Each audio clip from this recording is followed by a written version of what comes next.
അല്ല, പാർട്ടിയിൽ സ്ഥാനം മാത്രമല്ല, ആളുകൾ ഇങ്ങനെ മനസ്സ് മടുത്ത് ഒഴിഞ്ഞു പോകും.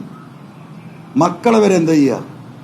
ഇപ്പം എത്ര ഗുണദോഷിച്ചിട്ട് ഒരു മകൻ എങ്ങനെ പറഞ്ഞാലും വരെങ്കിലും അച്ഛനമ്മ എന്താ ചെയ്യുക?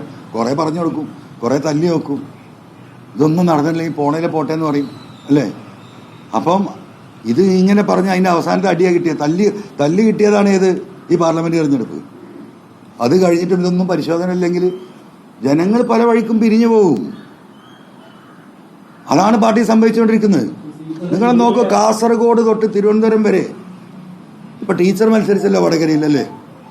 നമുക്കൊക്കെ ടീച്ചർക്ക് എന്തായാലും കുറച്ച് വോട്ടുണ്ട് എന്ന് വിശ്വസിച്ച ആളുകളാണ് നമ്മൾ. ഉണ്ടായിരുന്നല്ലോ, അങ്ങനെ ആയിരുന്നില്ല ജനം, പ്രത്യേകിച്ച് സ്ത്രീ സമൂഹം അവരെ കണക്കാക്കിയിരുന്നത്. തൊട്ടടുത്ത പാർലമെൻറ്റ് മണ്ഡലത്തിലൊക്കെ 1 ലക്ഷം വോട്ടിന് ഓരോരുത്തരും ജയിക്കുമോ?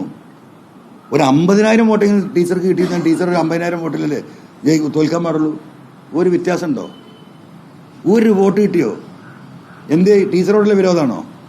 അല്ല, പാർട്ടി സഖാക്കൾ മാറി വോട്ട് ചെയ്താ, പ്രതിഷേധം രേഖപ്പെടുത്തിയ. പിണറായിലടക്കം ഉണ്ടായില്ലേ?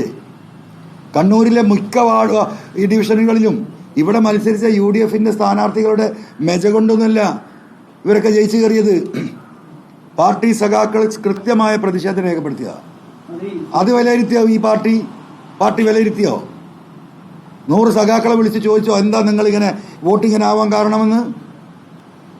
അപ്പം എന്താ ഈ പറയുന്ന പോലെ എന്തൊക്കെയോ പറയും മാഷ്. എനിക്ക് ആ മലയാളം അറിയില്ല, കാരണം എനിക്ക് കമ്മ്യൂണിസ്റ്റ് പാർട്ടിയുടെ ബന്ധമല്ലോ ഇവർ പറഞ്ഞല്ലോ. അപ്പം എനിക്ക് ആ ഭാഷ അറിയില്ല. പക്ഷെ ഇതിലൊരു മനുഷ്യൻ്റെ ഭാഷ ഉണ്ട്. എന്താണ്?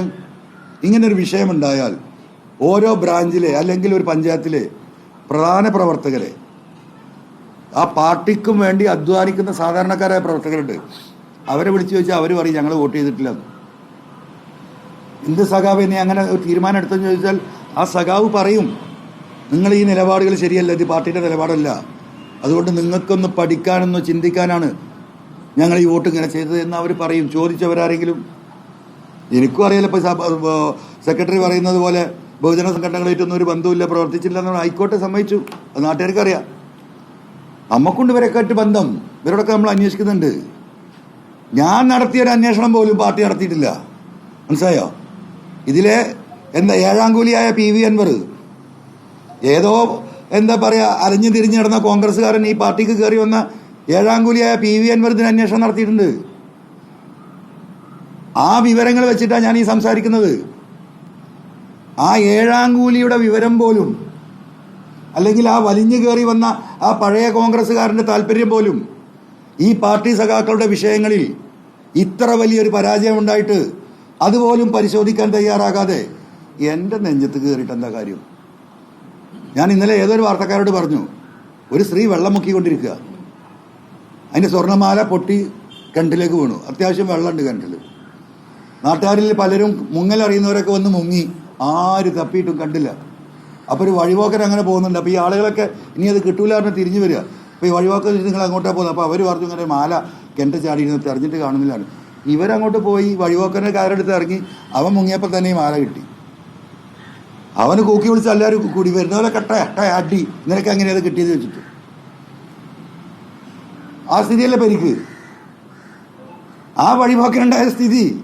ഇവനാരിതൊക്കെ പറയാൻ? ഒരു പാർട്ടിയായിട്ട് ഒരു ബന്ധമില്ലാത്തവൻ, ഒരു മൗലിക സംഘടനയായിട്ടൊരു ബന്ധമില്ലാത്തവൻ, ഒരു വിദ്യാർത്ഥി സംഘടനയായിട്ടോ ഒരു ആയിക്കോട്ടെ എന്ന്. ആ വഴിപോക്കന് ഇപ്പോൾ ഒരു മാല കിട്ടിയതല്ലേ ഇതിൻ്റെ പ്രശ്നം? ആ വഴിപോക്കൻ ഈ പാർട്ടി എന്താണ് ഈ തെരഞ്ഞെടുപ്പിൽ സംഭവിച്ചതെന്നുള്ള നടത്തിയ പരിശോധന പോലും ഈ പാർട്ടി നടത്തിയിട്ടില്ല. അവർക്ക് ഇപ്പോഴും വിവരം മനസ്സിലായിട്ടില്ല. ഇനി ജനം തീരുമാനിച്ചോട്ടെ, എനിക്കത്രേ പറയാൻ പറ്റുള്ളൂ. എന്നെ ചവിട്ടി പുറത്താക്കിയതുകൊണ്ട് ഞാൻ പുറത്തു പോലും, ഞാൻ ആദ്യം പുറത്താണ്. ഞാൻ പറഞ്ഞ കാവലൊക്കെ സെക്യൂരിറ്റി പണിയായിരുന്നു.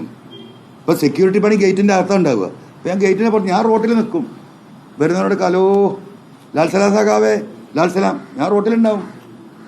ഈ വിഷയത്തോട് ഞാൻ ഉന്നയിച്ച ഈ വിഷയത്തോട് അത് ശരിയാണെന്ന് തോന്നുന്ന ഏതെങ്കിലും സഖാവുണ്ടെങ്കിൽ ഞാൻ ഈ പറഞ്ഞ ഈ കോക്കസിൻ്റെ ഈ പറയുന്ന രാഷ്ട്രീയ പാർട്ടികൾ, കേരളത്തിലെ ഉന്നതരായ നേതാക്കന്മാർ തമ്മിലുള്ള ഈ കോക്കസ് ഉണ്ടല്ലോ, ആ കോക്കസിൻ്റെ ഭാഗമാകാൻ തയ്യാറില്ലാത്ത ആരെങ്കിലും ഉണ്ടെങ്കിൽ ആ കോക്കസിനെതിരെ പോരാട്ടത്തിൽ അവരെ എൻ്റെ കൂടെ അണിചേരുമെന്ന് ഞാൻ വിശ്വസിക്കുന്നത്.